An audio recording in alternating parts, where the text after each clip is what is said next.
Et j'entendis au milieu des quatre êtres vivants une voix qui disait: une mesure de blé pour un denier et 3 mesures d'orge pour un denier. Mais ne fais point de mal à l'huile et au vin. Amen. Apocalypse au chapitre 6, le verset 6. Combien pèses-tu devant Dieu? Les voies de Dieu envers l'humanité se manifestent dans ce chapitre du livre Apocalypse par les 7 sceaux qui annoncent des événements successifs sur les providences cachées de Dieu. La parole de Dieu décrit à l'ouverture du 3e sceau un cavalier tenant une balance destinée à mesurer soigneusement les fruits de la terre, le blé et l'orge. C'est alors qu'une voix disait comment chaque élément devait être pesé. Une mesure de blé pour un denier et 3 mesures d'orge pour un denier. Bien-aimés dans la foi, une question qui nous vient en esprit est pourquoi cette différence entre une mesure de blé pour un salaire d'un denier et 3 mesures d'orge pour un même salaire de 1 denier. Le blé et l'orge sont très voisins, mais l'orge se différencie morphologiquement du blé par ses épis allongés et épilés. Dieu nous a pesés et nous nous sommes trouvés légers.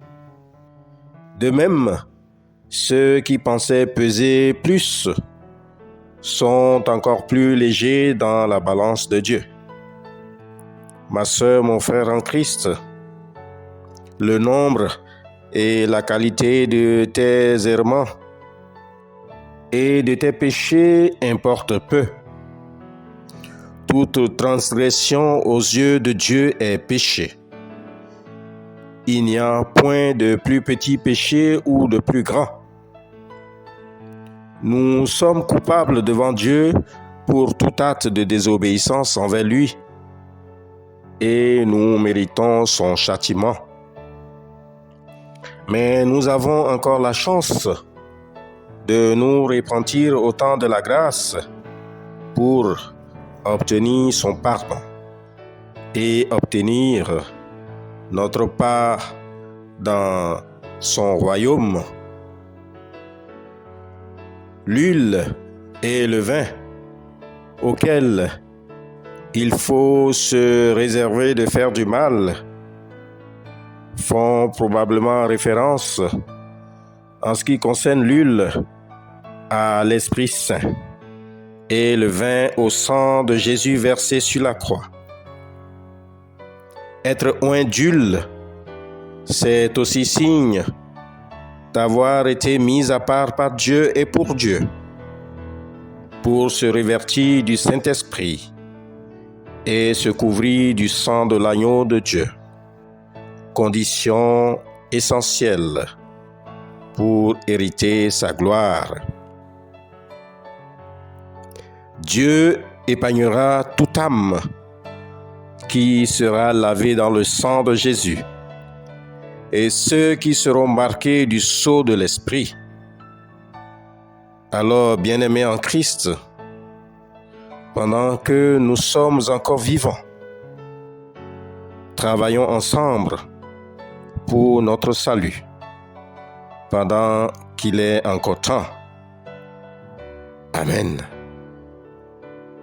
Prions pour que la miséricorde du Père se déverse sur nous, afin que nous ayons le privilège de laver notre être tout entier dans le sang de l'agneau pour avoir son salut. Notre Dieu, notre roi, nous te rendons grâce et nous te bénissons pour tes vérités. Ta parole, Seigneur Jésus, nous enseigne que, quelle que soit la nature de nos péchés, lorsque nous nous égarons de toi, nous sommes coupables. Mais ton amour et ta miséricorde nous font grâce lorsque nous revenons et nous nous tournons vers toi. Seigneur Jésus, rends-nous capables de bonnes œuvres afin que nous nous détournions de tout ce qui n'est pas de toi et que nous puissions nous plonger complètement dans ton sang afin que tu nous accordes la vie sans fin. Shalom et bonne journée de travail à vous tous dans la sanctification.